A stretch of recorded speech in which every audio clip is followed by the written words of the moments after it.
Hello Facebook, it's Debbie Carberry here from debbiecarberry.com.au, coming to you live today. If you can hear a lot of noise behind me, it is a bunch of parrots who are in a tree. So if you hear a lot of bird noise, it's the parrots in my tree behind me. Today I have come on to talk about a topic that's been coming up in my clinic quite a lot. I'm a relationship coach and a clinical social worker, and I've just been hearing over probably the last 2 or 3 weeks, a lot of couples coming to see me and asking me should they end their relationship. So I thought I'd jump on and do a live. Hello, whoever's joined me. If you've got any questions, pop them down below, and please press the share button or like button so that all your friends and colleagues and whomever you interact with on Facebook can see me too. So basically, today I'm going to talk about a couple of things. Number one, should you share or should you go? You know, how do we decide in relationship if we want to be in or we want to be out? What sort of things get us to the position where we consider leaving a relationship? And what sort of things we can do to try and resolve things. So first things first, I'm looking at my notes over there. So if I look over there, it's because I'm checking out notes. So some of the common reasons that people have for coming to see me when they've been, depending on their relationship length, so whether it's a short-term relationship that's been going on for say 6 to 12 months, 2 years, to a medium-sized relationship that's been going on for maybe, hey Cassie, hello Cassie, how you going, sweetie? And thank you for sharing it, I appreciate that. So whether it's, you know, that really early stage relationship, or we're 5 years in, or we're in a really long-term relationship, and I'm talking sort of, you know, 15, 20 years, where you'd think that the relationships are fairly settled and people would not be even considering leaving each other.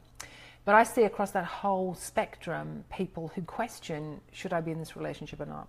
And I guess some of the first things to think about are things like the differences between relationship today and say even 50 years ago. So 50 years ago, we married out of necessity oftentimes. It was about making a relationship, there's the parrots, making a relationship with another person, you know, where that person provided financial security for us, and we as women often had children and stayed at home.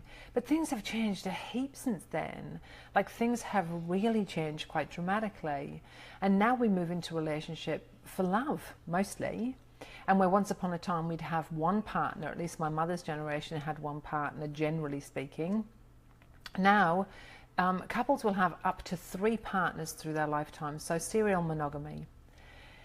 So what shakes up relationships? What gets under the skin of relationships? What are the things that can really take a relationship from being in a positive space to quite a negative space? And one of the things that comes up frequently is boredom, believe it or not. People just being bored.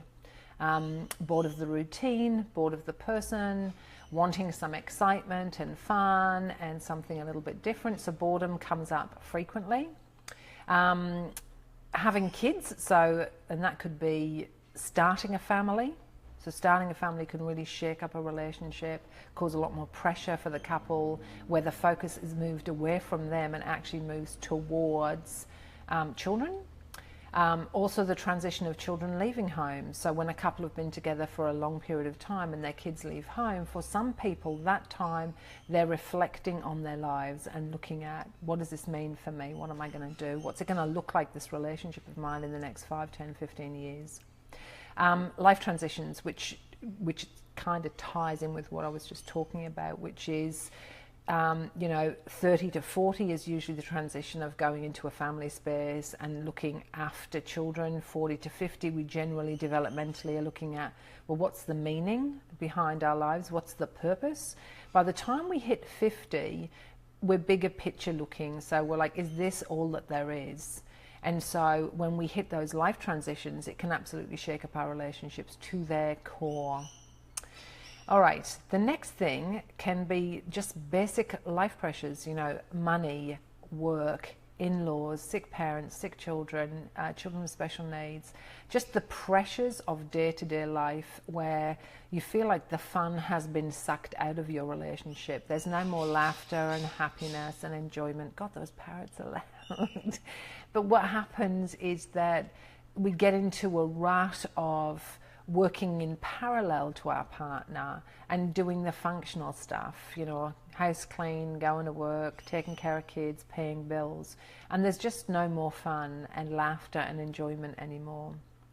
Another thing is a sense of feeling like a failure. So if part of our life isn't going well, say it might be work or parenting, or something like that, and we don't feel like we're succeeding in that area of our life, then our relationship can be a trap. You know, this is the space where we feel like we're not really doing well, we're not good at it.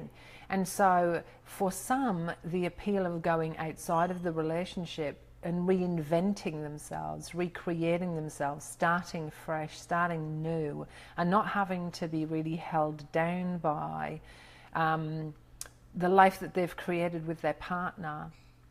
And the other and final one that I'm going to talk about is an absolute clash of values. So oftentimes couples who are just alone without children won't have such big clashes. Sometimes they do, but that's usually early on in the relationship. As the relationship moves forward, things settle down.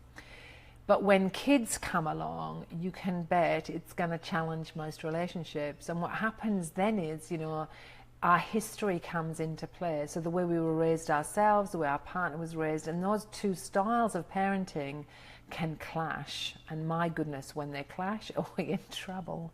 So what happens is, no longer are we just me and you, we are really focused on the other.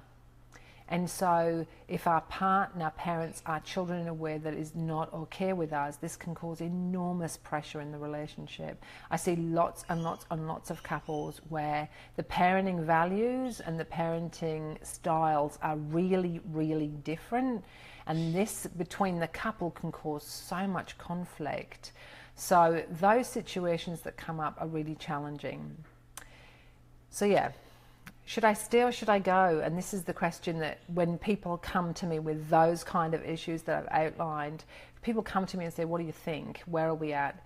Do you feel like we can resolve this? Do you feel like we can make this better? Or do you think we're doomed? And I am a really straight shooting therapist, but I use a framework. It's not something I just decide off the top of my head, but I have a framework based on research and the best evidence that we know about couples and relationships. So a couple of the things that I do with couples who come to see me is I get them to answer a few questions. Hey, Peter. So I might ask a couple something like, you know, from 0 to 10, 0 being this is a catastrophe, and 10 being I'm the happiest I've ever been, rate your relationship. And what is oftentimes really confronting for couples is one person will say, oh, I'm a 7 out of 10, and the other will say, I'm a 2 out of 10. And for that couple, the person who says 7 gets a real surprise. For me, it's not. Usually when people are sitting in front of me, it's because they're in a crisis and they want to try and decide to leave or stay. Folks, one piece of advice you haven't asked before, but I'll give you. Do not wait until there is a crisis. Early intervention is way better than crisis intervention. Come early on in the piece, and then you can resolve things. When you leave it too late, it literally is impossible to pull it back from the brink.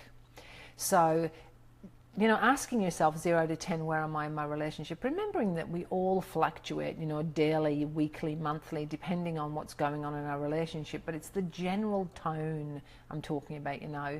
What do you feel 0 to 10 as a general tone over a decent period of time? The next thing I ask people is to think about their first date.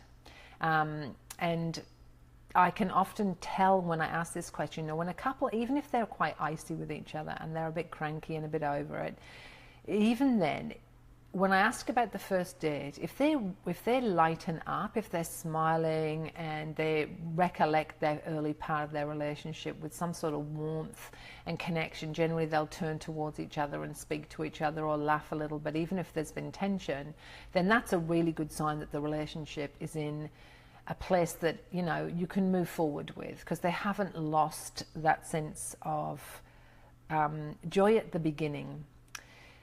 The next thing I check out with people is the Four Horsemen.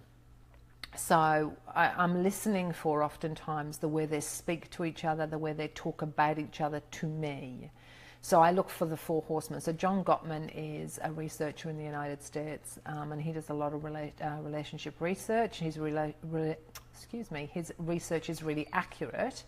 And he has discovered that if people use 4 specific types of communication style, that their relationship is more likely than not to end. So the first one is defensiveness. Defend, defend, defend. So sometimes when people are talking to me, they just defend their space. They don't acknowledge their part of what is going on, and they're defending their space or blaming their partner. The next one is criticism, when we are critical of the person, not the situation, because sometimes we are critical of the situation and it's perfectly appropriate. But if we are being critical of the person, you're an idiot, you're stupid, that really is a sign that the relationship is on the skids. Stonewalling, which happens unfortunately for a lot of guys, like guys will feel cornered and really need to get, we women who like to chat and want to resolve things, and the guys are like, please God, let me get out of here. So men will oftentimes get up and go, try and end the conversation, usually because they feel overwhelmed. But stonewalling for women particularly can feel really abandoning and rejecting from their partner.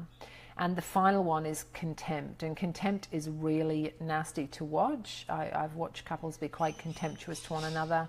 Gottman describes it as sulfuric acid to relationships, and it is really caustic. It is really mean-spirited, it is cruel, it is designed to hurt and wound your partner. So when people are using contempt, I think the relationship is absolutely in trouble, like in serious trouble. All right, so those are the sorts of things that I know indicate that, yeah, you have quite a sticky situation on your hands. I guess for couples to decide if they should leave or go, it's a period of time. This isn't something that generally happens overnight. And what I have noticed in my practice is that a lot of people will begin that journey 2 years before they get in front of me. So, for example, I will have women who come to me and say, I've been asking him for such a long time. I wanted us to come to therapy 2 years ago. Every time we fight, we can't resolve anything. It improves for a week or 2 or a month, and then we're back to square one again. And these people, generally women, but sometimes men, have been trying to reconnect with their partner, trying to express that they are struggling and it's difficult and they want to try and make it work. But their partner, for whatever reason, hasn't heard them. So by the time they get in front of me, usually the partner who has not heard will be shocked, right? Like really shocked. Like, oh my God, I didn't even know it was this bad. I thought we were doing really well. I'm really surprised that she wants to end things. So when it comes to staying in a relationship or leaving, it really is about how far in that trip you are. And if you are a long way down the 2-year cycle, it is going to be really challenging to resurrect your relationship. Although I have seen couples that do it. But for me, the earlier you do something, the better. The sooner you deal with those issues I've talked about, if we're struggling with specific things, just get some help. It surprises me all the time when people struggle with getting a relationship coach or a therapist to come in and help them in their relationships. If you have a car problem, you go to a mechanic. A plumbing problem, nobody goes, oh, I better not call in a plumber.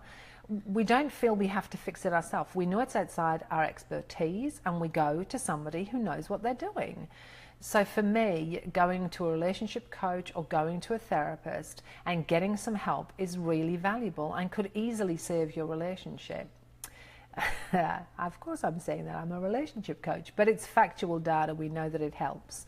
So if you are interested in talking to me about your relationship, if you are concerned about whether you should stay or go in your relationship, I have a lot of videos on YouTube and Facebook, and I have an Instagram account. I'll be putting a link underneath this video with, it'll have a little link there for my diary, and I offer 15-minute free calls to people outside of Brisbane if they want to have a chat with me, to see if I am able to assist them before they commit to anything. So if you'd like to do that, you're welcome to do that. If you're from Brisbane, you can contact me in my Brisbane clinic, Papillon Wellness Centre. So yeah, if you have any questions about relationships or want to make any comments about anything that I've said today, you can also do that below. And there are some free things on the left hand side of my Facebook page. So there's an ebook on relationships and a healthy relationship checklist that you're more than welcome to download. So as there are no questions, I am going to go. Have a really good day, everybody, and I will see you on the next video. Bye.